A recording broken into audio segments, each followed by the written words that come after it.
चिलचिलाती धूप में एक मजबूत बैल, जिसका नाम कुंदन था, एक विशाल सूखे खेत के बीच चला रहा था। उसकी मांसपेशियों में दर्द और चोट के निशान उसकी खुरदरी खाल पर साफ दिखाई दे रहे थे। लकड़ी का जुआ उसके कंधों में रखा हुआ था। तभी एक जोरदार छड़ी मारते हुए जमरू ने कहा, तेज चल, आलसी जानवर। जमरू की आवाज गूंजी। वह काफी गुस्से में था। जमरू काफी मोटा और भद्दा दिखने वाला इंसान था। जमरू कुंदन पर बहुत जोर जोर से लाठियों का वार करता हुआ कहता है, काम चोर खाने में तो कोई कसर नहीं छोड़ता, फिर खेत जोतने में तेरी नानी क्यों मरती है? कुंदन अपने मालिक के लिए बहुत वफादार था, लेकिन उसका मालिक किसान, जिसका नाम शंकर था, ने पैसों की तंगी की वजह से गांव में ही अपने पड़ोसी जमरू को अपने दोनों बैलों को गिरवी रख दिया था। जमरू बहुत ही क्रूर और लालची इंसान था। वह शंकर से जलता भी था। वह शंकर को गांव से भगाकर उसकी जमीन पर कब्जा करना चाहता था। इसलिए शंकर के गिरवी रखे दोनों बैलों से जी तोड़ मेहनत करवाता और उनके खाने पीने का भी ध्यान नहीं रखता।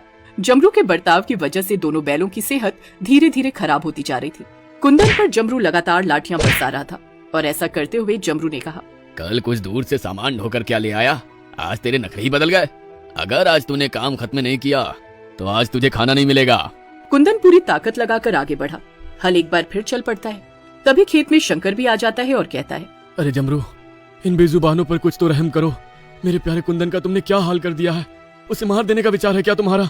जमरू ने शंकर से कहा, सुन शंकर, अगर तुझे अपने बैलों की इतनी ही चिंता है तो अभी मेरे पैसे सूद समेत वापस कर दे और ले जा अपने इन मरियल बैलों को। वैसे भी ये नकारे किसी काम के नहीं है। शंकर कुंदन की इन बातों का कोई जवाब नहीं दे पाया। वो कुंदन और मधुरा को प्यार करते हुए कहता है, मेरे बच्चों, मुझे माफ कर देना, तुम्हारी ये दुर्गति मेरी वजह से हुई है।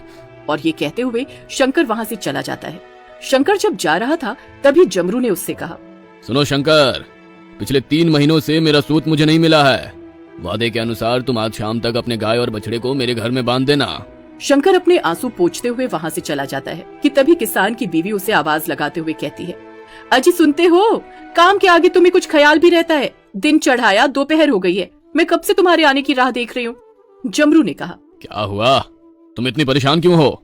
जमरू की पत्नी ने कहा, कल भी आपने ठीक से खाना नहीं खाया था और आज भी बस 5 रोटी खाकर चले आए हैं। आइए खाना खा लीजिए, मैंने आपकी मनपसंद खीर और पूरी बनाई है। जमरू ने कहा, रुको आता हूँ, इन बैलों को भी खोल दूं ताकि ये भी कामचोर जाकर अपना मुंह मार लें। रनई ने कहा, अरे मरने दो इन अंधे लंगड़ों को, आप पहले आओ खाना खाओ, ये तो दिन भर बस ठूंसते ही रहते हैं। दरअसल मधुरा को आंखों से कम दिखाई देता था और कुंदन भी लंबी यात्रा और भारी बोझ ढोने की वजह से पिछले कुछ दिनों से लंगड़ा कर चल रहा था। जमरू ने दोनों बैलों को हल से अलग करते हुए कहा, जाओ कामचोरों, जाओ खा लो, लेकिन मैं लौट कर जल्दी आऊंगा। और अगर आज पूरा खेत नहीं जोता तो आज तुम दोनों को खाना नहीं मिलेगा। खास तौर पर तू लंगड़े, मेरी बात को ध्यान से समझ लेना। हाँ। कुंदन और उसका साथी बैल मधुरा इधर उधर देखते हैं, लेकिन चारों ओर केवल खेत ही खेत थे। कहीं भी दूर दूर तक ना तो साफ पीने का पानी और ना ही खाने के लिए हरी घास थी। कुंदन के साथी मधुरा बैल ने कुंदन से कहा, कुंदन, मुझे तो कुछ साफ दिखाई ही नहीं देता, तुम्हें देखकर बताओ किस और घास है, चलो वहीं चलकर खाते हैं। कुंदन को तेज दर्द हो रहा था, शायद उसका एक पैर टूट चुका था। कुंदन ने कराहते हुए कहा, दोस्त, ना तो यहाँ पानी है और ना ही दूर दूर तक कहीं घास, बस हमारे चारों ओर वीरान और सूखे खेत ही बचे हैं। आओ उस पीपल की छांव में ही बैठते हैं, इस धूप से थोड़ी तो राहत मिलेगी। वो दोनों धीरे धीरे उस पीपल के पेड़ के पास पहुंच जाते हैं जहां जमरू और उसकी पत्नी खाना खा रहे थे। उन्हें अपने पास देख जमरू ने गुस्से से उन पर पत्थर बरसाते हुए कहा, भाग जाओ यहाँ से, खुद तो खाकर आ गए और अब मेरे खाने पर नजर गड़ा रहे हो। ये कहते हुए जमरू ने उन्हें पीपल की छांव में बैठने नहीं दिया और वो दोनों वापस कड़ी धूप के बीच खेतों में आ चुके थे। कुंदन को तेज दर्द हो रहा था, उससे रहा नहीं गया और वो वहीं गिर गया। कुंदन कराहता हुआ लेटा ही था कि तभी उसका छोटा सा प्यारा बच्चा मारुति वहां आ पहुंचा। उसने देखा कि उसके पिता खेत के बीच में ही पड़े हैं। वो भागता हुआ सीधे अपने पिता के पास आ पहुंचा। मारुति ने अपने पिता को सहलाते हुए कहा, पिताजी, आप धूप में क्यों लेटे हो? कुंदन ने अपनी अधखुली आंखों से मारुति को देखते हुए कहा, मेरे प्यारे मारुति, तुम यहाँ कैसे आए? मारुति ने कहा, पिताजी, ना जाने क्यों आज हमारे मालिक शंकर जी माँ के साथ मुझे भी पड़ोसी जमरू के घर पर छोड़ आए थे। मैं वहाँ से भागकर आपके पास आ गया। मारुति ने फिर कहा, पिताजी, क्या आप बीमार हैं? कुंदन काफी दर्द में था, लेकिन वो अपने बच्चे के सामने अपना दर्द बताकर उसे दुखी नहीं करना चाहता था। उसने अपने दर्द को छुपाकर मुस्कुराते हुए कहा, नहीं बेटा, मैं बिल्कुल ठीक हूँ, बस थोड़ा विश्राम कर रहा हूँ। मारुति ने उछलते हुए कहा, पिताजी, तो फिर उठिए, खेलिए मेरे साथ। कुंदन ने कहा, मेरे बच्चे, मुझे अभी बहुत काम है, तुम वापस माँ के पास जाओ। अगर तुम्हें यहाँ पर जमरू ने देख लिया तो वो तुम्हारी माँ पर बहुत गुस्सा करेगा। कुंदन तेज दर्द के बावजूद खड़ा हुआ और अपने बच्चे को प्यार से सहलाने लगा। मारुति ने अपने पिता की बात मानी और जमरू के आने से पहले वहाँ से चला गया। जमरू ने रनई से कहा, आज का खाना वाकई बहुत लाजवाब था। अब तुम जाओ, मैं भी इन गधों के काम खत्म करवाकर जल्दी घर लौटता हूँ। रनई ने कहा, अजी आप चिंता मत करो, बस कुछ दिनों की बात है। मेरे भैया 2 गाय और 2 जोड़ी नए बैल हमारे पास भेज देंगे। उसके बाद इन मनहूसों से छुटकारा मिलेगा। वैसे भी ये किसी काम के नहीं है। रनई की बात सुनकर जमरू ने कहा, मैंने तो शहर में कसाई से बात भी कर ली है। जैसे ही नए बैल आएंगे वैसे इन दोनों को उसके पास बेच दूंगा। अच्छे दाम मिलेंगे। फिर मेरी रानी, मैं उन पैसों से तेरे लिए गहने बनवाऊंगा। ये कहते हुए वो दोनों जोर जोर से हंसने लगते हैं। कुंदन और उसका साथी मधुरा दोनों उनकी बात सुनकर बहुत दुखी हो जाते हैं। कुंदन से मधुरा कहता है, कुंदन, तू किस मिट्टी का बना है? तू मारुति को सब कुछ सच सच क्यों नहीं बता देता कि ये जमरू कितना दुष्ट इंसान है? कुंदन ने मधुरा से कहा, मारुति अभी छोटा है, उसके बाल मन में मैं किसी भी प्रकार की नफरत नहीं भरना चाहता। मधुरा ने कहा, लेकिन जब वो बड़ा होगा और ये जमरू जब उस पर अत्याचार करेगा तब उसके मन पर क्या बीतेगी? आखिर उसकी नियति भी इस दुष्ट के अत्याचारों को सहना ही लिखा है। कुंदन ने कहा, मधुरा, जिन दुष्टों को मैं झेल रहा हूँ, मेरा बेटा उन्हें नहीं सहेगा। वो आजाद जीवन जिएगा, वो अपनी मर्जी का मालिक होगा। मधुरा ने कहा, खुद को झूठा दिलासा देना बंद कर कुंदन, हम इसकी कैद से कभी आजाद नहीं हो सकते। तभी जमरू उनके पास आता है और कहता है, चलो काम चलो, अगर जी भर के दावत उड़ा ली हो तो कुछ काम भी कर लो। और फिर वो सब अपने काम में एक बार फिर लग जाते हैं। जमरू कहता है, सुन रे लंगड़े, अगर तूने आज पूरा खेत नहीं जोता तो कल तेरे बेटे से अकेले पूरा खेत जोतवाऊंगा। तुझे तो पता चली गया होगा कि आज शंकर अपनी गाय और बछड़ा भी मुझे दे देगा।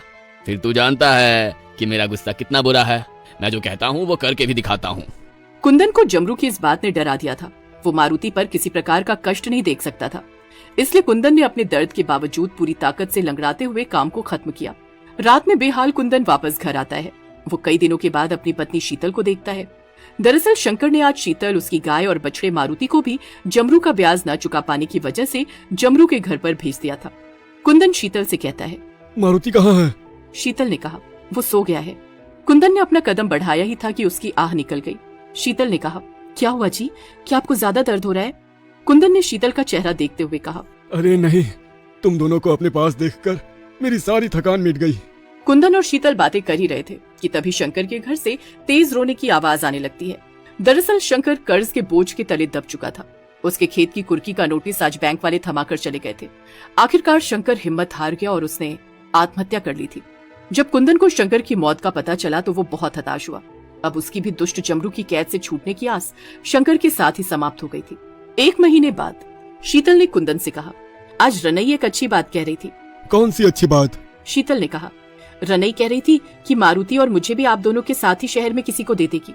चलो अच्छा है, कम से कम हम सब साथ ही रहेंगे और इन राक्षसों से भी आजादी मिलेगी। शायद हमारे नए मालिक हमसे प्यार करें। शीतल की इन बातों ने कुंदन को राहत पहुंचाने की जगह उसे गहरी चिंता में डुबो दिया था। वो जानता था कि रनई उन सबको शहर में कसाई को देने वाली थी, लेकिन वो किसी भी कीमत पर मारुति और शीतल को कसाई के पास नहीं भेजना चाहता था। कुंदन के चेहरे के भाव देखते हुए शीतल ने कहा, आप किस चिंता में डूब गए? कुंदन ने कहा, कुछ नहीं, मुझे कल जल्दी किसी काम से जाना है, तुम सो जाओ। आधी रात के करीब कुंदन घर से बाहर निकल जाता है। वो चलते हुए घर से काफी दूर निकल आया था।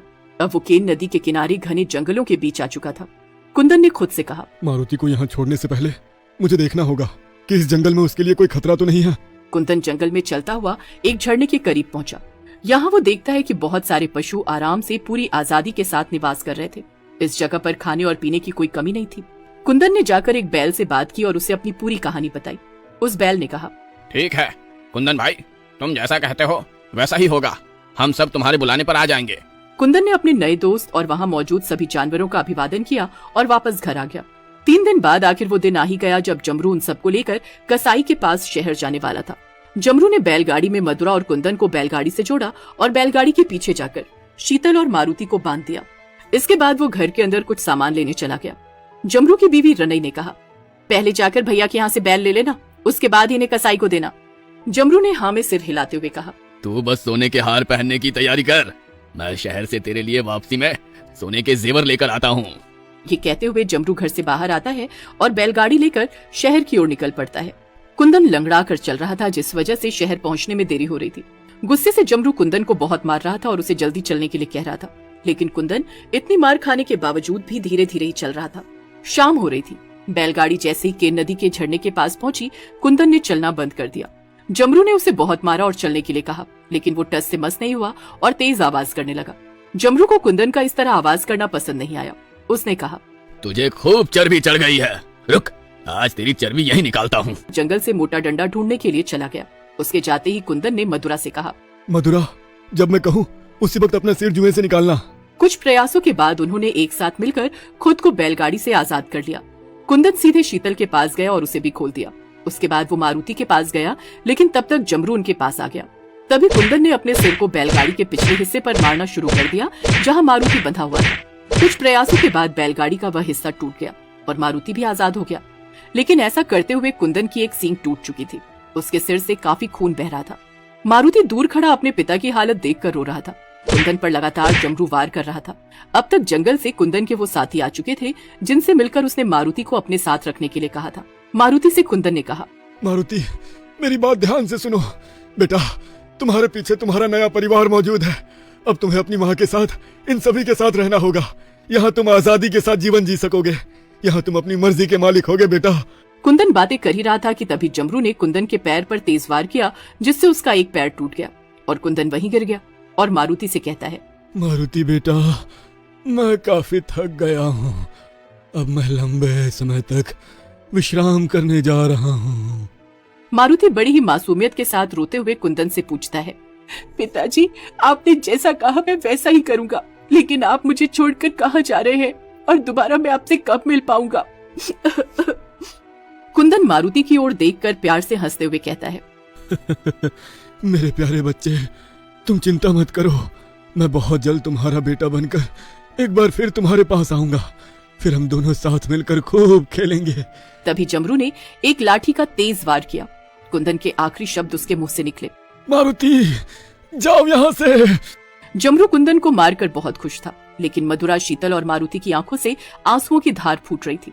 वो सभी अपने नए साथियों के साथ गहरे जंगल में चले गए। कई साल बीत जाने के बाद जंगल के मनोरम दृश्य के बीच एक बछड़ा उछलकर धमा चौकड़ी मचा रहा था।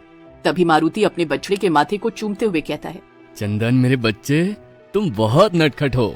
ये कहते हुए मारुति की आंखों में आंसू आ जाते हैं। तभी मारुति की माँ और उसकी पत्नी उसके पास आ जाते हैं। चंदन मारुति का बेटा था। चंदन के माथे पर ठीक वैसा ही तिलक था जैसा उसके दादा कुंदन के माथे पर था। मारुति को उसकी माँ शीतल ने प्यार से सहलाते हुए कहा, मत रो बेटा, देख तेरे पिता ने जो तुझसे वादा किया था उसे पूरा किया। वो आखिर तेरे साथ खेलने के लिए वापस आ ही गए। जानवरों की भाषा भले ही हम ना समझते हो, लेकिन उनके भीतर भी अपने परिवार के प्रति प्रेम होता है। वो प्रेम की भाषा समझते हैं। अगर हम जानवरों से प्रेम करेंगे तो वो भी बदले में हमें प्रेम देंगे।